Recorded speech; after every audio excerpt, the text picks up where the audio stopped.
What is up, you guys? Welcome back to Mini TV Reviews. I am your host, Mo, and today we're going to be discussing Smoke. That's right, y'all. This is season 1, episode 8, titled Mercy. Oh, Lord, have mercy on them because, baby, Dave. Anywho, I hope you guys have had a wonderful week thus far. Y'all, we're at the weekend, so it's time to relax, kick our feet up. However you are deciding to celebrate your weekend, please stay safe out there. So without further ado, let's go ahead and get into the synopsis real quick, and then we're going to get right into the episode. So the synopsis for this one is, Gudsen flips the script, period. Harvey grapples with regret, period. Calderone is forced to confront her past. Now, I don't know why they made such short sentences. At least they weren't incomplete. Y'all, the kids just started school back. I'm sorry. I need to get out of that. So, anywho, without further ado, let's go ahead and get into this episode. Period. So, this episode starts off with Dave, y'all. Dave is pissed. He ends up lighting up. Let me not say lighting up. He ended up pre-rolling 6 incendiary devices because he just got to get this off. He's so filled with rage. He finna set little fires all over the place. Speaking of which, do y'all remember the show Little Fires Everywhere? Yeah. That's exactly what he doing. So he ended up setting all these little fires everywhere. And in the morning, the crew finds out about it. Okay. Now Steve done rolled up in there like he the head honcho at this point, like he running point. And he was like, hey, so we got about 2 hours before this mission is going to be deemed done by the captain because we look so incompetent. First off, you guys, talking about the people who put the tracker on the car, where did you put the tracker? I bet you put it somewhere where it was easily able to fall off, didn't you? Okay. And so then he ended up firing them and promoting 2 people. They done got demoted off the case, and the other 2 done got promoted. So he was like, hey, look, we got about 2 hours before the captain gets wind of what we got going on. So I'm putting out a bolo for our guy. We got some unis set outside of Ashley's house. We need to get this done ASAP. Okay? So speaking of Ashley's house, y'all, Dave is right outside her house. He just on the opposite side of the street is all. And he lurking on the side of somebody's house. I was like, you know what? The unis clearly aren't doing their job either because you don't see the suspicious person in the middle of the day lurking around somebody's house. You don't know if they finna break into their house or, whatever. But it is Dave. And y'all, Ashley don't believe in blinds, curtains, no, none of that. Okay, so he got a good view of her inside the house talking to her son. Now she's trying to set this up like, oh hey, your dad, he just relocated and a person was really nice enough to throw him some tickets to, I guess, a game, and your dad just wants you to come. Okay, he wants you to come and he wants you to stay for about a week. So go ahead and start packing up, and I'll see you when you get back. And he was like, wait a minute, mama, hold up, because something ain't right in the water. What's wrong? And so she was like, you got me. Now you remember when you said you didn't like Dave, that he was a jerk off? You know what? You was right. Who would have thought, right?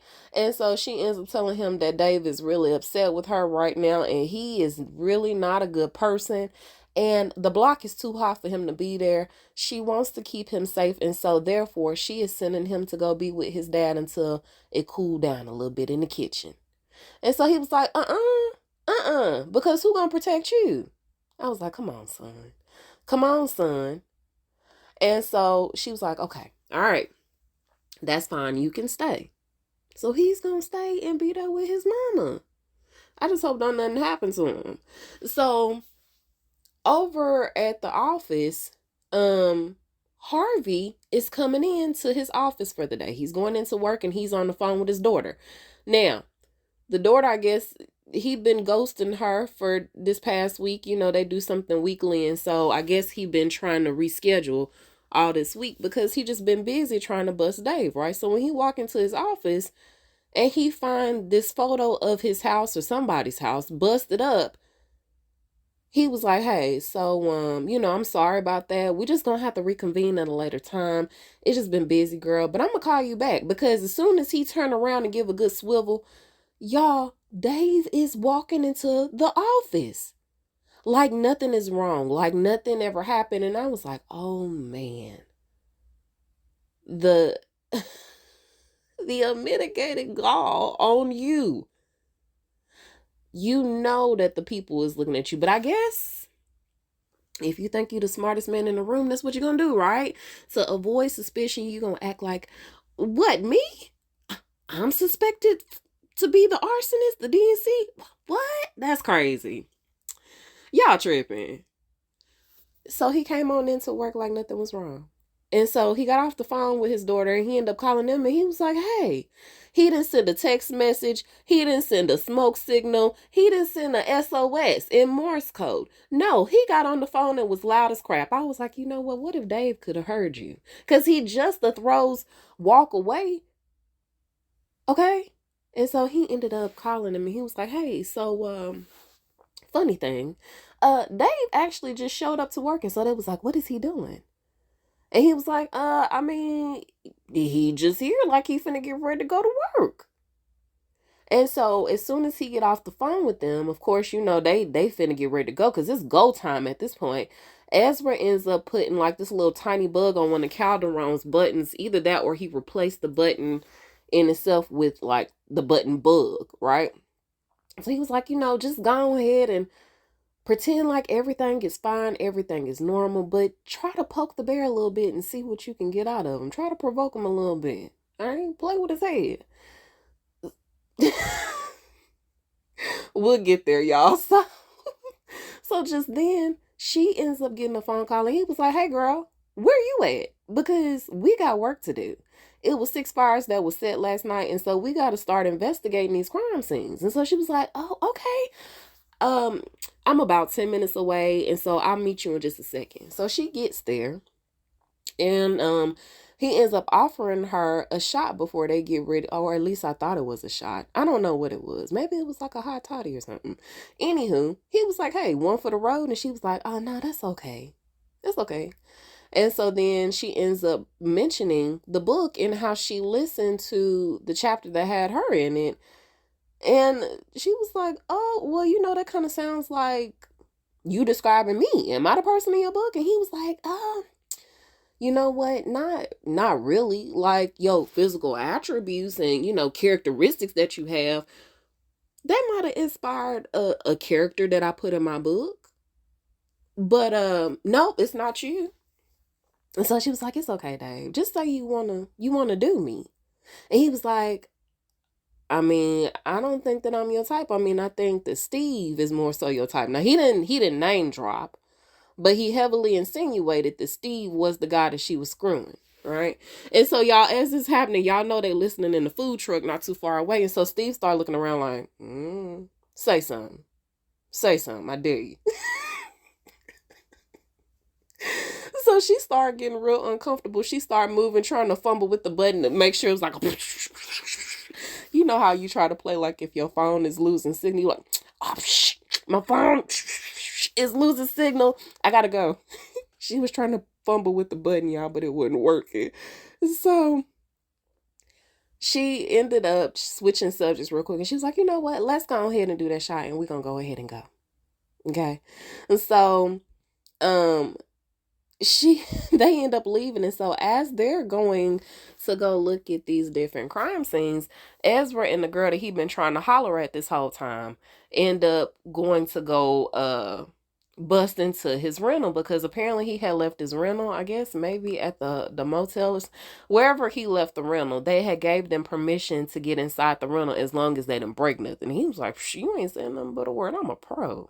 Okay, all these little side hustles that I done procured since I done started, since I done been fired from the police station, Yeah, no, I'm good. You ain't got to worry about me breaking nothing because I can't afford to pay for it no damn way. So he ends up breaking into the car and he puts another tracking device like inside the car, like right up under the glove compartment.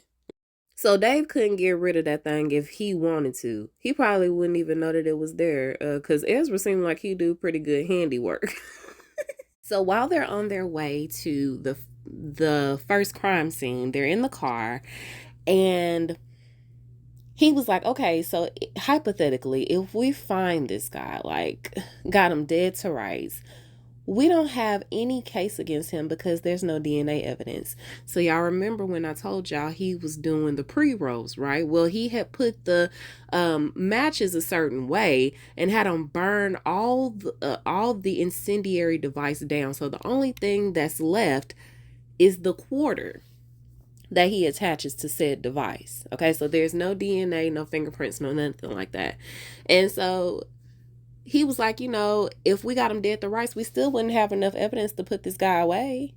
He done changed his MO, y'all, adapting to the situations. So Michelle, playing into that ego, was like, yes, we will, because we got you working the case. And so he was like, yeah, you know what, you daggone right. So then she was like, man, you know what? You so good, Dave. You should have been a detective. And he was like, that just ain't my thing. And she was like, oh, well, why did it say like a few years back that you applied to be a cop? Okay? You passed the physical, you've passed the written exam, but you couldn't pass the psych eval.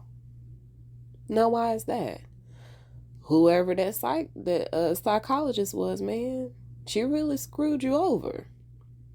Or is it psychiatrist? Which, anyway, yeah, they really screwed you over big time. And so he was like, what did he say?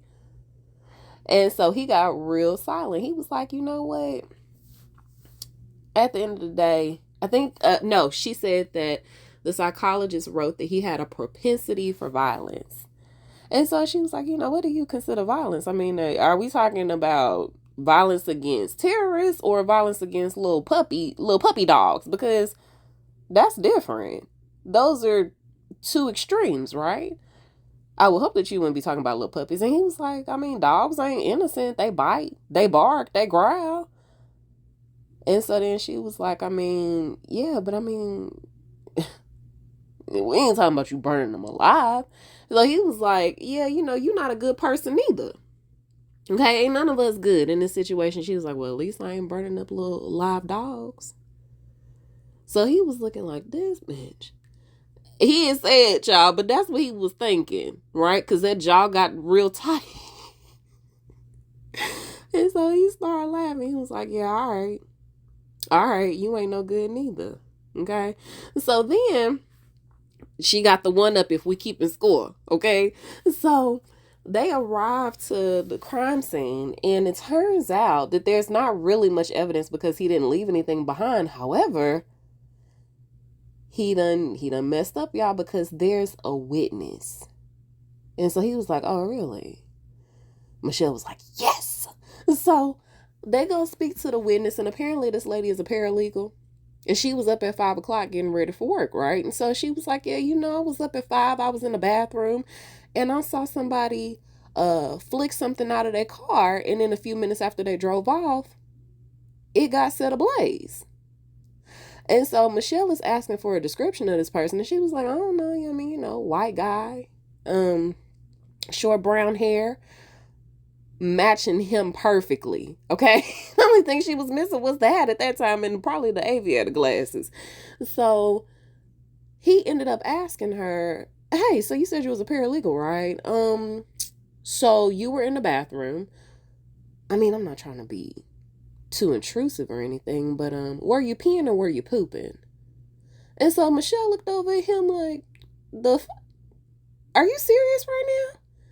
And so the lady was definitely thrown off by this, right? And so she was like, I mean, no. So Dave, when Michelle looked at him, he was like, I mean, She's a paralegal. Come on. I mean, she knows how important these questions can be in a court of law.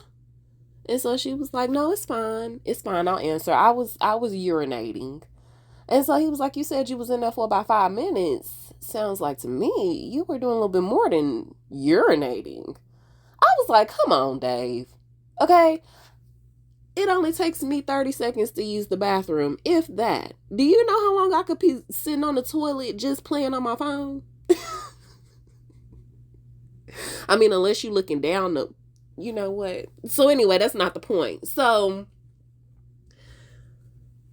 she was on the toilet, just using the bathroom. Leave her alone, Dave. He's definitely just trying to intimidate her. This is an intimidation tactic, okay? A mind, if you will. So Michelle was like, come on, man, let's just go ahead and get up out of here. So by the time they're leaving, here comes Steve coming down the hallway because he done got the location. And so as soon as he come in, he was like, hey, so their arsonist investigator, have you ever seen him in your life before? And I guess whatever he was trying to do worked. And y'all, he did also pull out one of the incendiary devices. Like, bitch, I got one more. I can come back if you really need me to. And so I guess the intimidation tactic worked because she told Steve she had never seen that man in her life, aside from just now. And so he got outside. He was like, ugh. But it gets worse, y'all. So him and Michelle end up going to go get something to eat at this diner, right? And so she's eating her food, but he ain't touched his at all. And she was like, wait a minute, what's going on? I thought you said you liked the food here. He was like, no, actually, I hate the food here. The food absolutely sucks. But you know what doesn't? That view. And so he's looking over at across the street. It's a dollar store right there. And so he was like, you know what? Before that dollar store was there, it was a mattress place. Okay, and before that, it was a laundromat. And then before that, it was this seedy motel. And so then he literally describes the night that Michelle got caught in the fires, y'all. He basically tells her, you know, that this woman was there, and we don't know if she was a meth head. We don't know if she was there to do drugs, do a drug deal. We don't know what she was there for, okay? She was probably like a little meth head. But she had a guy in the room with her. Apparently things went left and she ended up shooting the guy. And then she set the room ablaze. Now, while that's bad in itself, the smoke and the fire ended up spreading, and it caused the people next door, it was an elderly couple, y'all, to asphyxiate. They died watching Wheel of Fortune. Don't that beat nothing? And so he was like, you know what? 3 homicides, that wasn't what made the headlines. What made the headlines was the fact that this had her 12-year-old daughter in the motel room with her the entire time, left her there. Isn't that right, Mercy? And she was like, keep that name out your mouth. Y'all, she pulled a Will Smith, okay? And so he was like, for what? That's your name? Ain't it? So, of course, she lost her cool, y'all. But when I tell you, she lost her cool, but she read him for filth. And let me just say, I love the way that the scene was shot, because the cinematography on this thing, she sat up real quick. She leaned forward and she looked him dead in his face, and she was like, you know what? You are a sad excuse for a person, okay? You set fires and then you try to go solve these cases like you somebody's hero when you the entire time. You are a joke. You are the biggest joke. And he was like, oh yeah? If I'm such a joke, then why ain't you laughing? Y'all, that was a lame comeback, but she got quiet. And then she sat back, y'all, and the camera zoomed out again. I was like, oh, I love that shot. I love that shot so much, y'all. So she just got up and she tossed her little napkin in his face and she walked out. Y'all, cover blown, okay? So he ended up taking a bus, and Steve met her not too far away. And so he was like, hey, man, you all right? And she was like, nah, okay? I know I just blew our case. And he was like, no, you didn't. It'll be all right. We'll figure it out, okay? Don't worry about that. And so then he switches subjects, and he didn't switch it to a better subject, but because then he started talking about her mom and how she's supposed to be getting released tomorrow. Side note, I forgot to mention in the last episode that after she had talked to the sister-in-law about not trusting the mama around Sophie, because grandmama gonna be staying in Benji's house with that baby, okay? Sister-in-law was like, you know what? Don't be speaking on my child like that, because I'm not your mama. She later thought about it. She thought it over, and she ended up going to go talk to Benji about it. And while Benji loves the idea of his mama getting out because he feels like it's time she's redeemed herself, he ain't stupid enough to leave his mama with his daughter alone. Now, he didn't say that, but when she said, do you trust your mama with your daughter by herself? He didn't have nothing to say. All right, so we're bringing it back to this episode. Sorry, y'all. I forgot that tidbit last time. So he was like, yeah, you know, she's supposed to be getting out tomorrow. How you feel about it? And she was like, I mean, ain't no way to feel. What's done is done. I can't do nothing about it. Now, I will say that I feel like there's definitely more to that fire. Maybe the guy was trying to fill up on Michelle because she was there the entire time. Now, who's to say that this guy didn't bring something over? Him and the mama probably got high. He got a little handsy with Michelle. Mama probably woke up, or maybe she didn't. And Michelle ended up having to take this guy out, or the mama did, because he got a little too handsy. But it would be weird because she locked her in the closet. So that part I don't understand. But I'm sure we'll get the whole backstory eventually. They just keep giving us they just keep feeding us these little breadcrumbs of the fire. But like I said, I'm pretty sure it's more to that. Okay, so it's nothing that she can do about it at this time.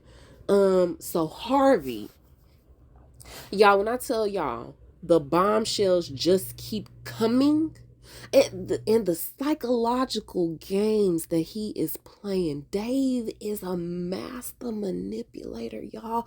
He is top tier when it comes to the mind F's that he's been playing with everybody. So Harvey comes back to the office and he finds his daughter waiting on him because while they were supposed to be reconvening at a later time, that time has come. But he completely forgot that they were supposed to be going for coffee, right? So, sorry, y'all. I told y'all I was recording in the closet. So if y'all hear my washer going, my bad. So anywho, that time has come and she's waiting on him and he completely forgot about it. Okay. And so he ended up closing the door because she had pointed out that she noticed the picture had been broken. The frame had been broken. And so he was like, yeah, about that. So then he starts to talk about how he had gotten this raise, or he had told her that he had gotten this raise a while back when he got his promotion. And she was like, yeah, and so what about it? Well, apparently that was a lie. Okay, so apparently something had happened to where they had put in a work order for something to get done or been given X amount of money to improve the state of the department there, right? So the improvements were going to cost $15,000. Well, he wrote in the budget that the requirement was going to be $20,000. So he embezzled the other $5,000, y'all.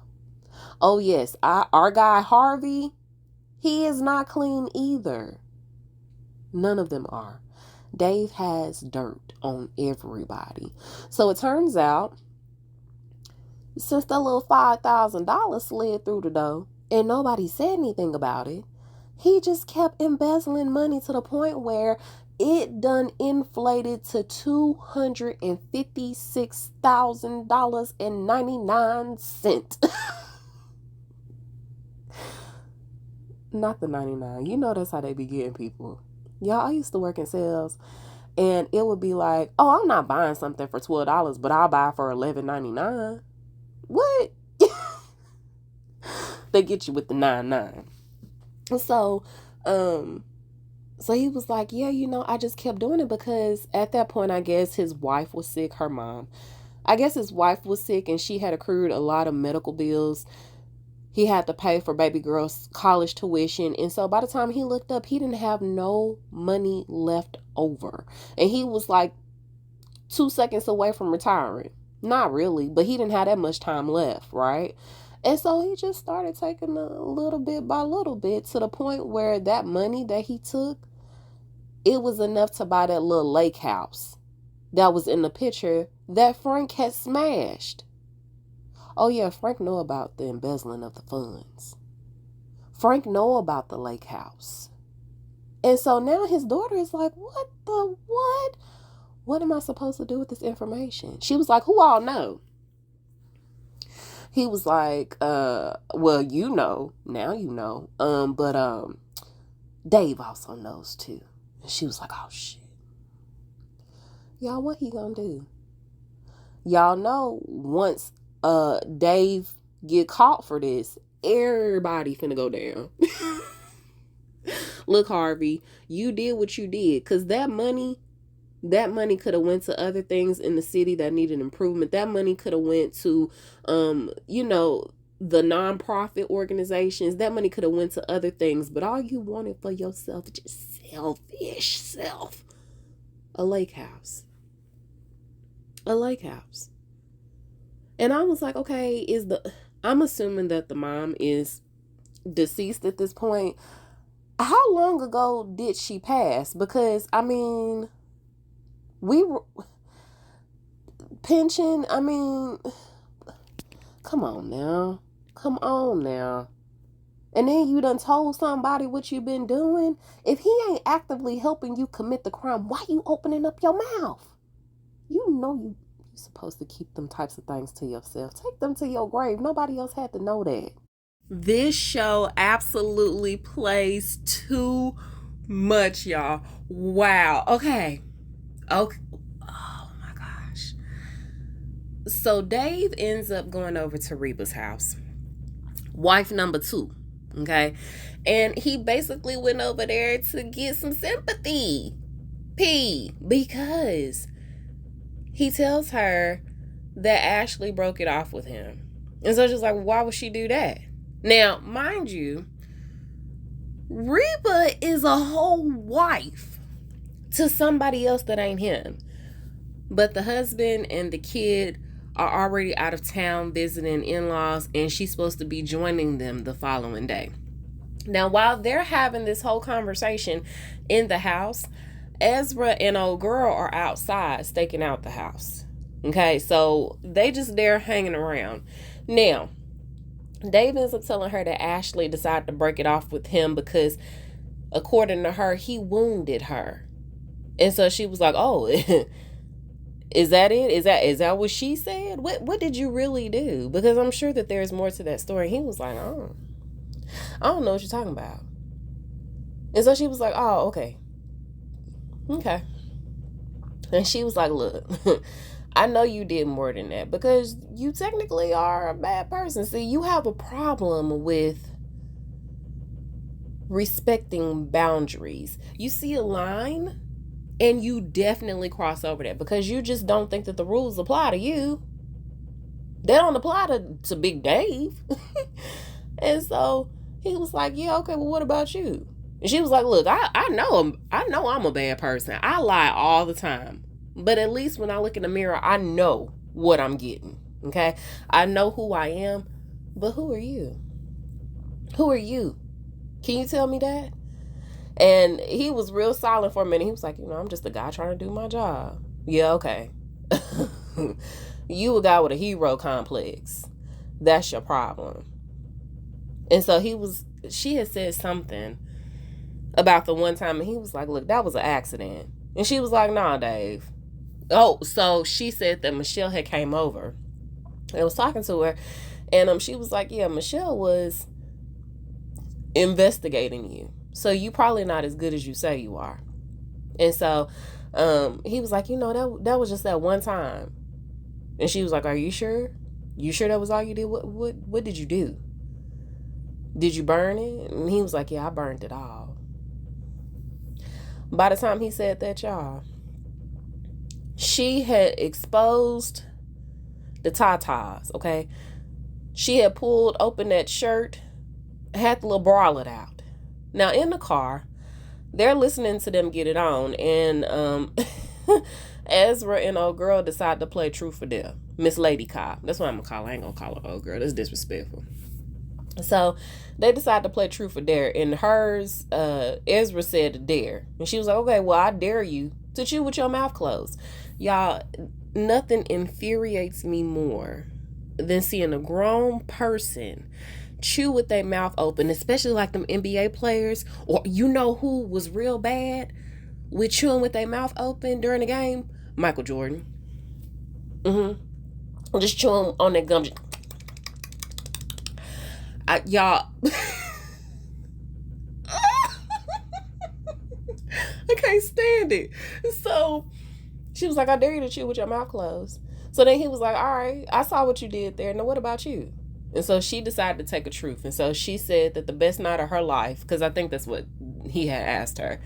And so she said the best night of her life was when she was taking a gap year in between college and grad school. And so, you know, her parents thought that she was out here wilding out, right? Because it's what college girls do, especially if you grew up in a strict household, but not her. Okay, she was just at the laundromat. She had a little drank a little refreshment, and she had a book in her lap. When all of a sudden, this guy come up in there, white guy with all these tattoos, and he end up shooting somebody in the laundromat. Now, while everybody else ran up out of there, she played hero, and she bashed that man upside the back of the head. And of course, you know, he got arrested after that, and she just knew from then on out that she wanted to be a cop. So she put in her application, and boom, bam. The rest was history. Okay, so as she's telling us that story, y'all, they started to get it on, and so then, I don't know if they can hear them. I don't know if Reba's house is bugged or what, but the music is really, really loud. So they at least hear the music, and so Ezra was like, do you? She was like, you know what, don't even ask. Don't even finish that. And I was like, Ezra, what was you finna ask her?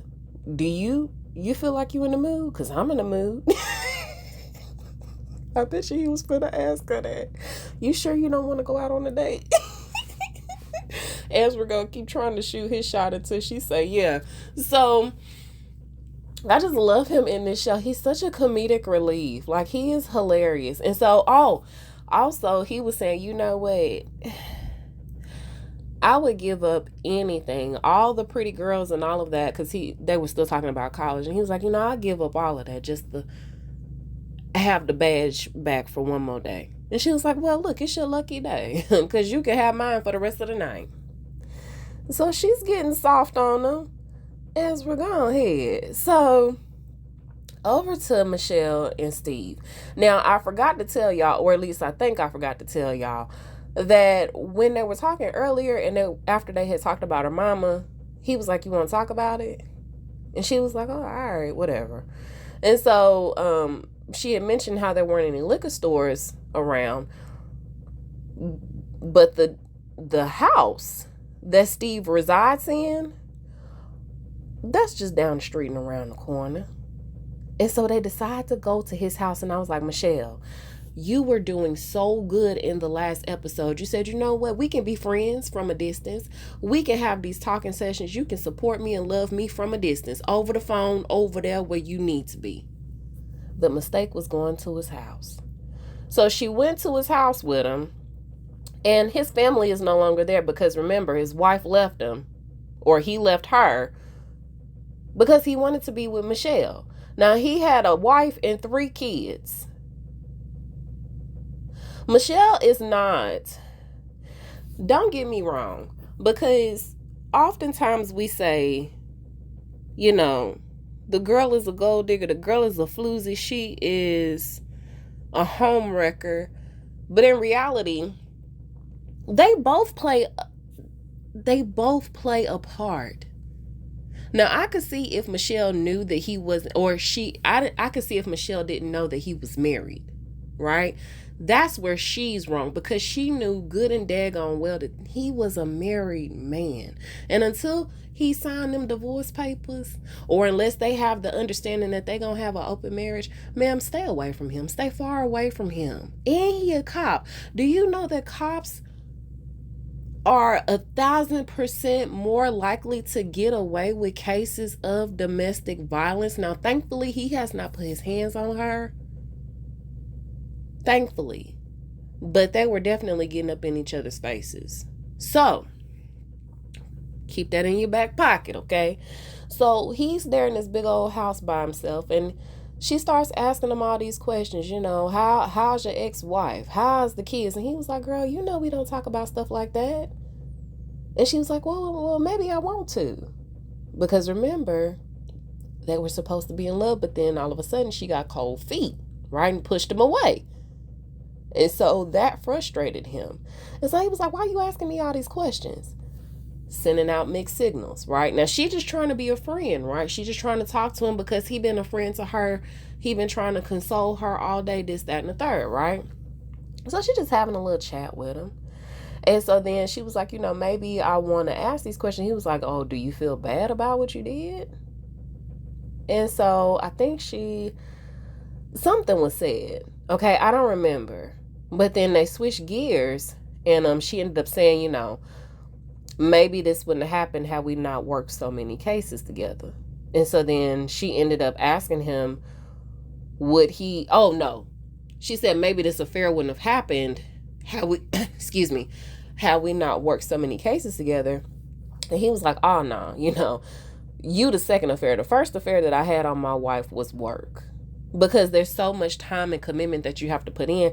That's why most people don't marry. Listen, I could not marry a detective because I would be so nervous that something would happen in the line of action. I can't. The stress levels. No. So he was like, I was working so much that basically work was his wife.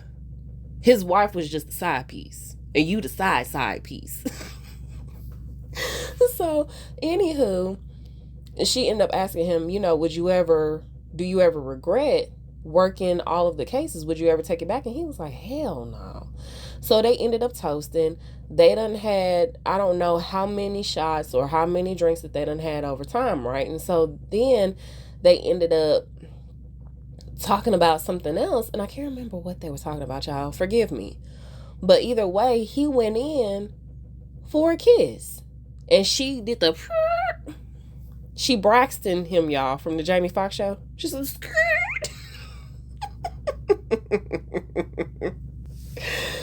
and so he was like, wait a minute. Are you kidding me? You literally invited yourself over to my house for drinks. And she was like, yeah, because I thought we were just having friendly conversation. Why do you think every time I flash a smile or I laugh or I toss my hair that I want to have sex with you? That is not what this is. I told you I didn't want to sleep with you anymore. And he was like, girl, what do you mean? I gave up my whole life for you. I gave up my whole marriage for you. Nobody told you to do that. That's what she said. Okay? But you throwing mixed signals around. He's a man. Once you leave that relationship, do not even give him the idea that you want to circle the block. He that type of dude. Okay? You give him a side glance and he think that that's the sexy eye. That's the cut eye. No, it is not. So she's looking for her coat. They done talk cash money to each other. She ended up finding her coat and he was like, where you think you going? And she was like, I'm leaving. So now they up in each other's faces. And he was like, well, good luck with your future. Basically, you're going to be stuck in the abyss of doing like this little petty work, this menial work.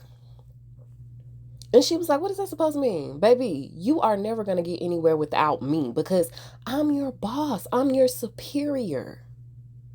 We call that fraternizing. I'm your superior. So everything that you do has to go through me. I was like, she can't transfer to a different county. She can't move to a different state. Like, there were other options. But he got in her face and he threatened to end her career, basically. And that's all that she has. She has nothing right now besides work. And so she's getting ready to leave.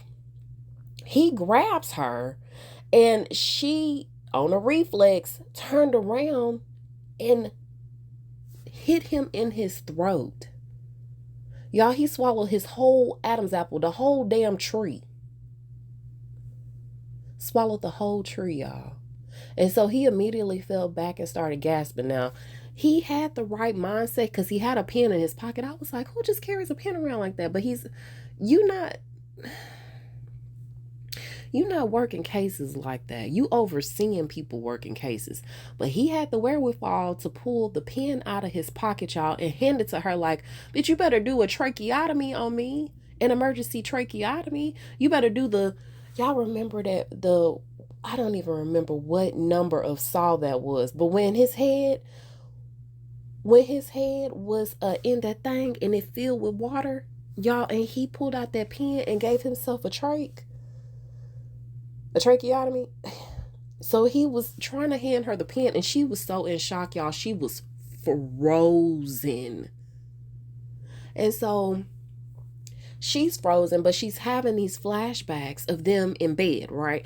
Now, through the entire series, we have been getting bits of that conversation from that night where they had that argument. Or was that the same night? I don't know. But either way, we've been getting bits of this conversation throughout the series.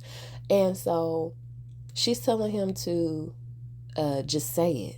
Say it. And he was like, no, I don't need to say it. I can't say it. I couldn't say it. She was like, come on, just say it. So he finally tells her that he loves her. And so he was like, if you love me too, you'll smile back. And she ended up giving him the biggest grin, y'all. So he was really convinced that she was going to be with him. Now, he shouldn't have got all up in her face or threatened her like that. But she was wrong for playing games with his heart too. You cannot do that to that type of man. You shouldn't do that with anybody. But when she wants to leave, let her leave. Get out of her face. Leave her alone.